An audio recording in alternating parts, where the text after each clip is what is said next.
TJ Bamba deserves a lot of love, and it was not the exact season that I or probably he envisioned when he came to Oregon.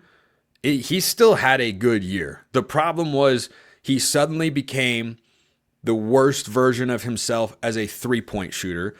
It took him until about March to figure that out. Once he did, he looked like the sort of guy that I was excited for Oregon to get. But he's out of eligibility now. He is one of several guys Oregon now has to replace for Dana Altman and company. And this is going to be an ongoing discussion here on the show, not just in the next couple of days, probably the next several weeks, because Oregon's current offseason additions for the 2025 cycle, they're not extensive at the moment. Now, players are going in the portal left and right. Scottie Pippen's kid is in the portal for Michigan, and the Wolverines are in the Sweet 16 right now because the college sports calendar continues to make very little sense.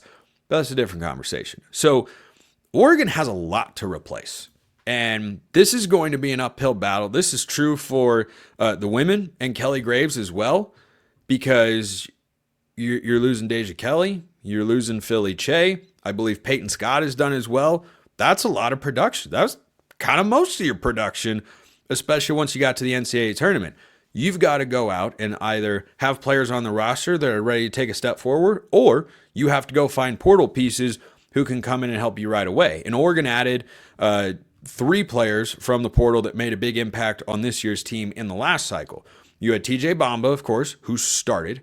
You had Brandon Angel, who started, but whose role was kind of superseded because KJ Evans is a much higher ceiling player. If he could figure out his offense, that guy will be so incredibly good for Oregon one day. And then you had Supreme Cook, who I actually thought should have played more against Arizona because of Biddle's struggles and the physicality. The problem, though, is Supreme Cook is not a big shot blocker, whereas Biddle is. So I understand why maybe he didn't see the floor as much. But the reason I want to shout out TJ Bamba is because when Oregon was struggling with the physicality of Arizona on Sunday night in Seattle, Bamba was the only guy that looked like he was able to out-physical somebody on the other side, where he was making aggressive tone-setting plays. That dunk he threw down in the early going, I was fired up. And I am still bitterly disappointed Oregon is not going to the Sweet 16. That team was more than good enough to get there. Bamba was a big reason why. But what Oregon was missing outside of TJ Bamba was a physical tone setter. They didn't have a lot of tone setting guys from a defense and physicality standpoint. Nate Biddle is a phenomenal defender, all Big Ten defensive selection, and deservedly so, because the guy is an outstanding shot blocker, and he's a really good presence in the paint. But he's not physically imposing like in Folly Dante, for instance. He's not pushing you around. He's not making thunderous plays. He's more of a skill big who can crash down low, but we saw Awaka push him around really all game at both ends of the floor, and it was a huge issue for the Ducks. But Bamba was a guy that when Arizona, Oregon got out to that 19-4 start, and then Bamba was a guy who physically was trying to reestablish kind of a tone in the game of, hey, let's be more physical, let's be more aggressive. And he was a part of it in the early going when they jumped out to the lead. And I think Oregon needs to have more than one guy who can do that. I think KJ Evans is capable of having that sort of role. We'll see if he winds up starting next season. I'd suspect he does. That might depend on which transfers wind up coming to the Ducks via the portal here in the coming weeks or months. But TJ Bamba was the most physically imposing player that Oregon was putting on the court consistently. And you think back, and by the seeding that Oregon had, this was the best Oregon basketball team that the Ducks have had since they went to the Final Four. They have had several NCAA tournament appearances. They made it in 2021 in the COVID year. They were not Pac-12 champs, but they were a 7 seed. They got to the Sweet 16, but they were a 7 seed. And in the 2016-17 season, they were a 3 seed, and Oregon was a 5 this year. So I thought this team was really good. They could have made a run. Unfortunately, they did not.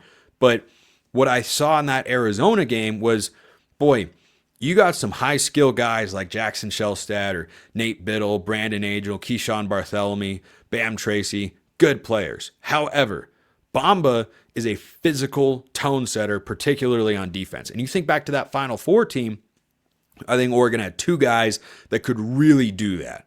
You had Jordan Bell, and perhaps more importantly, you had Dylan Brooks, who had that kind of killer instinct to go and dunk over a guy or push a guy out of the way or be a little feisty. I think that's what was missing most of all against Arizona and why the Wildcats were able to stage the comeback there. So I thought Bamba's energy and just physical presence was a huge part of Oregon's success in the last several weeks of the season and in that Arizona game, and they need to find a guy that can replace that. I don't know that that guy is on the roster right now. In fact, I'm pretty confident saying that he is not. But TJ Bamba, significant loss. Keyshawn Big Shot Bartholomew, as I've called him throughout the year, guy always hit timely buckets. That's going to be a big loss. And then you have no more Supreme Cook. You've got no more Brandon Angel. This is a team that's going to look very different, which is not uncommon in college basketball. And the value of getting to the round of 32 for a second straight year, I think guys will look at that and say, boy, I want to go be a part of that. And you have to credit Bamba and Angel for being pretty high profile transfers, coming over and showcasing what you can accomplish again with Oregon basketball. So the good news for the Ducks, neither guy has been confirmed to be returning, but Nate Biddle and Jackson Shellstad, according to James Creppy of the Oregonian, he reported that both guys have registered for spring classes. That would be that's a good indicator that those guys are coming back. Biddle, of course, applied for an extra year of eligibility and was granted that because he only played in 5 games last season due to injury and illness. So he and Shellstad both being registered for spring classes, that's a really good sign. Jamari Phillips has said that he's going to come back, didn't really play a role on this year's team, has every ability, I think, to kind of be the next Keyshawn Bartholomew for the Ducks. Bam Tracy said that he intends to return as well. So there's potentially a really solid core. There's still just a lot of guys that have left. And I think that Oregon has to find some starting caliber pieces. They have to find bench pieces, whether that's someone already on the roster or someone who comes in via the portal. But I think they need not just to find someone who can score and defend like TJ Bamba, but can be that intimidator, be that sort of presence. Because I think that Bamba did everything he could, but I think Oregon needs more guys like that so that when you go up against an Arizona, I think Kuznard had that intensity last year. Dante had that intensity last year. Dylan Brooks has had that intensity before. I felt like it was missing a little bit, at least on Sunday against Arizona. So that's just one of several things I'm looking for. If you've got thoughts or questions about what Oregon basketball is about to do, drop them in the comments below. And as always, I will answer them. Appreciate everyone listening. I'll see you next time. Have a wonderful rest of your day, and go Ducks.